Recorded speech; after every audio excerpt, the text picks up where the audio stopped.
labari na season 14 episode 13, inda wannan shahararren darakta Malam Aminu Saira yake sanarwa akan cewa wannan episode ɗin na season 14 episode 13 ya zo ƙarshe, inda za su sake sakin sabon series film mai suna Bakan Gizo. Bakan Gizo inda aka sa Raba Gardama da kuma sabuwar jaruma da kuma sauran jarumai wanda kuka san su da ma dai wanda ba ku san su ba.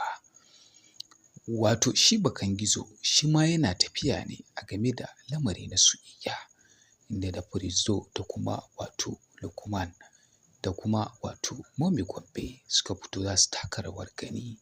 Sai dai shi wannan fim ɗin ya ja ra'ayin magoya sannan kuma masoya bayan shi wannan shiri na labari na.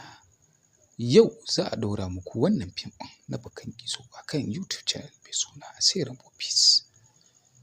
Kada ku manta ku danna mun subscribing da alamar ƙararrawa wannan tashar tamu mai albarka ta